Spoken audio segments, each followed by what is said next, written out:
segeralah kita selesaikan urusan pribadi kita untuk segera bisa mengurusi umat ini. Assalamualaikum warahmatullahi wabarakatuh. Halo teman-teman, bertemu lagi di mini seri. Nah, kali ini kita kedatangan peserta sekaligus narasumber yang wow banget nih. Kita mungkin kenalan dulu ya. Kanda mungkin bisa memperkenalkan diri dulu, mulai dari nama, asalnya di mana, terus kuliahnya jurusan apa, dari univ mana. Silakan Kanda. Oke, thank you. Perkenalkan teman-teman, nama saya Habis Nur Arifin, saya dari Cilegon. Terus saya kuliah di Universitas Islam Negeri Sultan Maulana Hasanuddin, Banten, jurusan Ekonomi Syariah. Saat ini masih semester 7, proses menuju beres. Aminkan guys. Oke. Jadi Kanda Hafiz ya. Yeah. Nah, kan Kanda Hafiz ini sudah mengikuti pengkaderan dari awal nih, dari materi keyakinan muslim sampai terakhir itu sekarang kita ada di materi atas perjuangan. Nah, kita mau sharing-sharing dikit nih tentang apa sih yang Kanda dapatkan dari materi etos perjuangan, karena kayaknya materi etos perjuangan ini menarik banget buat kita bahas. Nah, pertanyaan pertama untuk Kanda nih, apa sih sebenarnya etos perjuangan menurut Kanda itu? Etos perjuangan itu, oke, kita agak preteli sedikit ya. Oke, etos perjuangan tuh, etos apa yang teman-teman pahami tentang etos? Etos itu adalah apa? Ada hal yang lebih fundamental dibanding semangat. Jadi ada perbedaan antara etos dan semangat. Semangat itu bisa tumbuh dengan apa saja. Contoh, teman-teman dikasih uang, nih saya kasih duit 100.000, silakan kalian berjuang di jalan Allah. Mau nggak? Mau. Tapi kalau etos itu butuh pembiasaan. Etos itu butuh penghidupan. Etos itu butuh butuh habitual. Jadi bisa dibilang etos itu lebih soft, lebih prinsipal daripada semangat gitu loh. Makanya orang kalau misalkan dia punya etos perjuangan, dia itu mau dikasih duit seberapapun, dia nggak bakalan berubah etos perjuangannya. Dia akan terus berjuang. Jadi konsisten ya Kanda. Ya, betul banget. Nah, oke, kita akan berbicara konsisten nih Kanda. Nah, tentang etos perjuangan nih, kita sebagai muslim, menurut Kanda bagaimana sih etos perjuangan seorang muslim dalam mencapai tujuan hidup? Etos perjuangan seorang muslim dalam mencapai tujuan hidup. Baik, saya mengutip kata-kata Ustadz Hidayat. Ya, silakan Kanda. Dalam suatu ceramahnya beliau mengatakan bahwa tidak ada umat muslim yang tidak serius dalam beramal dan bermuamalah ya. Muamalah ini artinya bukan jual beli ya. Muamalah ini artinya dalam berkehidupan, dalam berkegiatan gitu. Jadi umat muslim pada zaman dahulu yang menjadi tokoh pada zamannya, yang menjadi masterpiece pada zamannya, itu tidak mereka tuh tidak setengah-setengah. Contoh, kita kan sebagai mahasiswa Islam, kita patut mencontoh bagaimana cara belajar mahasiswa muslim pada zaman tabi'in, terus pada zaman dinasti Abbasiyah, dinasti Umayyah, di mana pada saat itu umat muslim sangat maju dalam bidang keilmuan. Nah, yang kehilangan pada saat ini adalah teman-teman, di mana mahasiswa muslim itu mereka terlalu banyak nongkrong, mereka terlalu banyak perbedaan pendapat yang tidak bahasanya tidak membangun gitu loh. Coba kita buka sejarah-sejarah, lembaran sirah-sirah perjalanan para tokoh-tokoh, para cendekiawan muslim pada zamannya. Ketika itu mereka tuh tidak ada yang tidak serius gitu. Jadi umat muslim atau mahasiswa Islam dalam mencapai perjuangan, mencapai tujuan itu nggak boleh setengah-setengah gitu. Jadi kalau kata Ustadz Hidayat, orang dulu mahasiswa Islam yang zaman dahulu tidak akan berhenti baca buku, tidak akan berhenti belajar sampai dia tuh benar-benar paham sampai apa yang dia pelajari, gitu loh. Jadi orang dulu itu kalau misalnya dia nggak paham, itu dia nggak akan tutup buku, gitu. Jadi seperti itu. Jadi begitu ya Kanda tentang bagaimana sih etos perjuangan untuk mencapai tujuan hidup. Nah, selanjutnya menurut Kanda nih, seberapa penting sih etos perjuangan itu untuk seorang muslim? Pasti penting dong. Karena bahasanya roh dalam perjuangan, rohul khidmah, rohul jihad. Maksudnya itu adalah dari etos perjuangan tersebut. Maksud saya gini, kalau misalkan teman-teman nggak punya etos, nggak punya roh gitu, apa hal yang bisa teman-teman perjuangkan, apa yang bisa teman-teman apa ya bahasanya lakukan gitu. Maksudnya dalam hidup ini teman-teman nggak punya semangat belajar nggak punya. Coba kita berkaca mahasiswa Islam sekarang, mereka tuh dibilang semangat menggapai impian, iya yang enggak gitu loh. Terus Setengah-setengah ya kan ya. iya banyak loh, maksudnya ya 9 dari 10 lah. 9 Jadi dari banyak 10. banget perbandingannya ya kan. Iya, maksudnya gitu loh. Banyak loh mahasiswa yang dia tuh terlalu apa ya? Bahasanya terlalu sibuk dengan urusan yang sebenarnya nggak penting gitu loh. Padahal ada hal yang benar-benar penting dan fundamental dan harus diselesaikan oleh mahasiswa-mahasiswa Islam. Apa tuh contohnya Kanda? Contohnya perbedaan pendapat. Memang itu adalah rahmat. Kata Rasul juga mengatakan perbedaan pada umatku adalah rahmat. Nggak apa-apa. Perbedaan itu memang emang diperbolehkan. Tapi yang digarisbawahi adalah perbedaan pendapat di sini yang saling menyalahkan. Contoh, banyak aliran-aliran Islam yang dia itu saling yang menyalahkan satu sama lain. Maksud saya, kalau misalkan kamu tidak dapat membuktikan dirimu benar, maka jangan menyalahkan orang lain untuk merasa kamu benar gitu loh. Ya kan? Banyak loh ekstremis, maksudnya dia itu yang berpandangan bahwa dia gue benar gitu loh. Saking benarnya gue menyalah-nyalahkan orang. Itu nggak patut. Paling benar iya, ya Kanda. benar gitu. Nah, itu adalah tugas mahasiswa Islam yang dimana kita tuh harus meluruskan pandangan itu. Kita harus menjadi penengah. Kita tuh harus menjadi seperti yang biasa slogan-slogan yang bisa kita pakai. Mahasiswa adalah agent of change, maksudnya aja agent of intelligence, terus apalagi social justice dan sebagainya. Itu akan menjadi bullshit ketika itu hanya menjadi kata-kata, teman-teman. Iya enggak? Cuma jargon doang ya Kanda. Iya, Ya? hanya jargon doang, dan mereka tuh hanya apa ya, semua omong kosong. Gitu loh. Lakukan, wujudkan dan implementasikan gitu. Beri banyak berkarya, beri banyak manfaat. Itu adalah bagian dari perjuangan. Sedianya ketika kita masih muda sudah memiliki perjuangan yang luar biasa. Ketika tua kita tuh udah apa ya? Ada sesuatu yang udah dicapai gitu iya, ya Kanda. kita bakal tidur dengan tenang, ngerti nggak? Jadi sedianya sebelum gua mati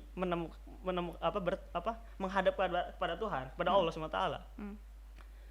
Gua pada akhir hayat akan berbicara, ya Allah, saya sudah melakukan banyak hal untuk agamamu, ya kan? Itu yang harus kita pahami gitu loh. Maksudnya semasa kita muda itu kita harus benar-benar all out dalam agama. Masalah yang terjadi sekarang adalah, kenyataan yang terjadi sekarang adalah mahasiswa Islam, pemuda Islam itu terlalu disibukkan dengan masalah-masalah yang atau pemikiran yang dia itu fokusnya misalnya nggak penting dan nggak seharusnya dia pikirkan. Contoh, Salahuddin Al-Ayyubi, entos perjuangannya atau fokus perjuangannya adalah apa? Membebaskan Yerusalem, ya kan? Jadi di dalam pikiran itu nggak ada hal apapun selain itu. Artinya benar-benar prinsipal kan, gue harus mendapatkan itu selama hidup gue. Konsisten ya. Konsisten. Terus sampai saking konsistennya dia, kesemangatan dia tuh diturunkan kepada anak cucunya. Contoh, pada apa sih namanya kalau Muhammad Al-Fatih itu penaklukan Konstantinopel.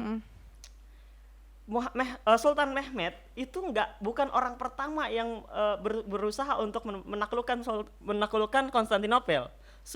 Penaklukan Konstantinopel itu sudah dimulai sejak kakek buyutnya.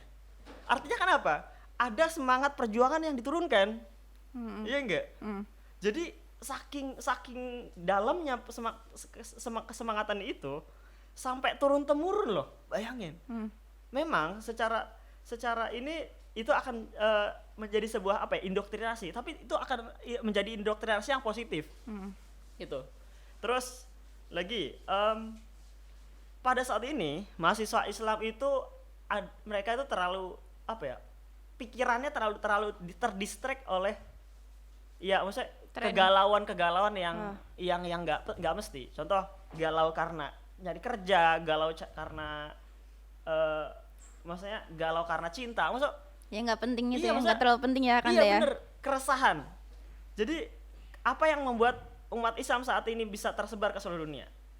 Apa tuh Kanda? Keresahan Rasulullah. Beliau Rasulullah tuh resah. Jadi apa ya? Risau ya, risau. Jadi pemikiran beliau yang beliau pikirkan adalah bagaimana caranya seluruh umat muslim atau kalimat la ilaha illallah Muhammadur Rasulullah itu sampai ke ujung dunia. Sama kayak KFC. Teman-teman tahu KFC kan ya? KFC. KFC itu dagangannya apa? Chicken. Chicken. Satu ya, ayam goreng ya. Oke. Dagangannya satu, tapi yang memikirkan gimana caranya si ayam ini bisa sampai ke ujung dunia, itu ada berapa orang? Berapa tuh kan? Ratusan ribuan orang kan? Wow. Iya kan? Akhirnya apa? Sampai enggak KFC ke kita? Sampai. Sampai. Sama kayak Rasulullah SAW. Rasulullah SAW dulu dengan para sahabat dagangan satu apa? La ilaha illallah Muhammadur Rasulullah. Dagangan cuma satu. Tapi yang memikirkan gimana caranya kalimat la ilaha illallah Muhammadur Rasulullah ini sampai ke ujung dunia, sampai ke zaman kita ini. Itu memang harus butuh banyak kepala yang risau akan hal itu. Makanya itu, masa anak muda itu jangan masuk nyari kerja aja galau, ngegalau. Apapun digalauin ya Kanda ya. Iya, nyari pasangan aja galau gitu. Emang penting, maksudnya apalagi untuk laki-laki ya, nyari kerja memang penting. Cuma tapi apa ya, segeralah kita selesaikan urusan pribadi kita untuk segera bisa mengurusi umat ini. Oh, iya. Gitu. Dalam banget nih pesannya dari Kanda. Oke Kanda, ketika kita berbicara konsistensi. Iya. Nah, apa sih etos perjuangan yang bakal Kanda lakukan di HMI ini, terutama HMI MPO cabang Serang? Oke, ngomongin konsistensi ya. Ya. Jadi bakal pakai misi ke depan ya. Iya dong. Oke. Saya mengutip kata-kata senior kita. Siapa tuh? Kanda Anies Baswedan. Oh ya, apa tuh? Kan Anies Baswedan ketika diturunkan menjadi di reshuffle dari Menteri Pendidikan. Beliau gini bilang, tidak ada hal yang harus saya salahkan. Yang harus dipikirkan adalah, maksudnya yang harus prinsip saya saat ini adalah bagaimana caranya ketika kita diperankan menjadi raja, kita mempesona, bagaimana ketika kita diperankan sebagai hamba saya bagus gitu. Nah, itu yang menjadi prinsip saya saat ini. Kedepannya di HMI MPO, dimanapun peran yang diberikan kepada saya harus saya jalani dengan baik, harus saya tuntaskan dengan baik, gitu loh. Maksudnya kita tuh ada perannya masing-masing. Gunakan peran tersebut, lakukan yang terbaik teman-teman, buat diri teman-teman. Jadi gini, kalau dalam berorganisasi, gini, teman-teman boleh memonetisasi organisasi, boleh dong. Maksudnya gua nyari duit di organisasi boleh. Dan kewajiban organisasi mensejahterakan kadernya. anggotanya. Iya benar. Makanya kalau misalkan ada orang bilang idealis, lu nggak boleh cari duit ya HMI, enggak, bukan gitu. Memang memang tugas organisasi mensejahterakan anggotanya. Oleh karena itu, maksudnya lu apa yang lu mau ambil dari HMI organisasi, ini? ya. Nah, ada orang yang dia itu masuk organisasi pengen relasi. Gua masuk ke banyak organisasi, gua tanya, lu masuk organisasi kenapa? Relasi.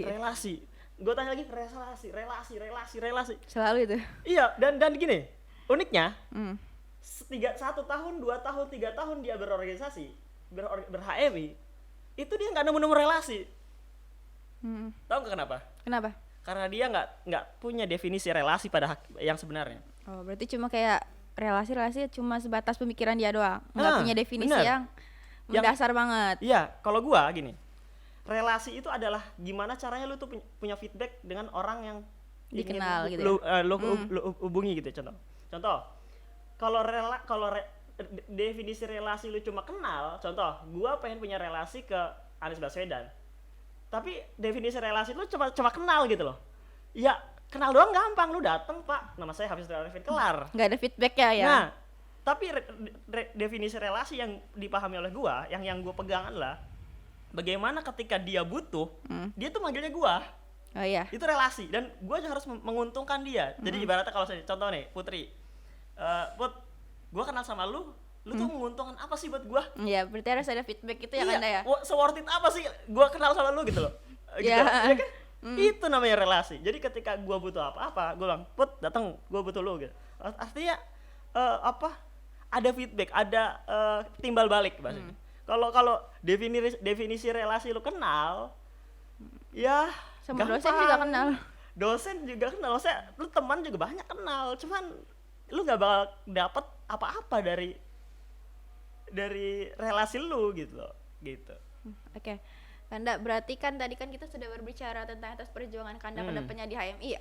Dan tadi saya agak mengutip ya, bukan mengutip sih, menandai bahwa berarti Kanda ini siap untuk ditempatkan di bagian manapun di HMI, termasuk nanti kalau misalkan didelegasikan menjadi ketua cabang ataupun didelegasikan kemanapun itu ya. Itu PR ya, berarti teman-teman yang nonton bisa mencatat omongan dari Kanda Hafiz. Nah selanjutnya nih Kanda, motivasi untuk penonton nih gimana?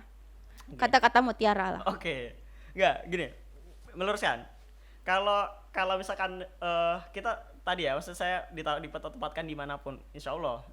Maksudnya kita lihat gimana ya, maksudnya apapun nanti keputusan bersama musyawarah. Iya. Gitu.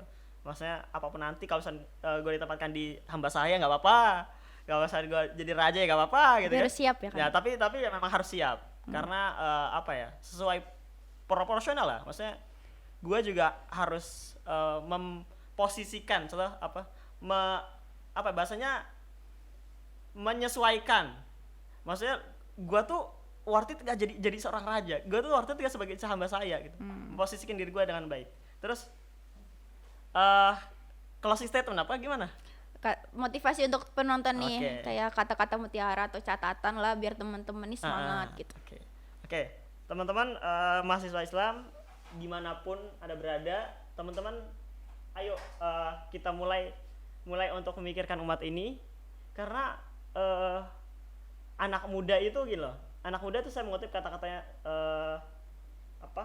Dr. Gamal Albin Said. Beliau mengatakan katanya, anak muda itu ibarat ibarat matahari jam 12 pas. Matahari siang bolong. Paling panas, paling terik, paling membara. Jadi jangan biarkan masa muda ini berlalu begitu saja tanpa karya yang mempesona. Gitu. Keren banget kan ya Kanda Yunda, karena kita sudah terbatas waktu ya. Tuh tadi closing statement atau kata-kata mutiara, kata-kata motivasi dari Kanda Hafiz untuk teman-teman yang nonton. Nah, jadi mungkin untuk mini seri kali ini kita cukupkan, nanti untuk obrolan sharing-sharing selanjutnya mungkin akan ada sesi yang lebih panjang lagi dengan Kanda Hafiz yang sangat semangatnya menggelora. Oke. Mungkin saya Saputri dan Hafiz Dararif pamit undur diri, kurang lebihnya mohon maaf. Wassalamualaikum warahmatullahi wabarakatuh. Waalaikumsalam warahmatullahi wabarakatuh.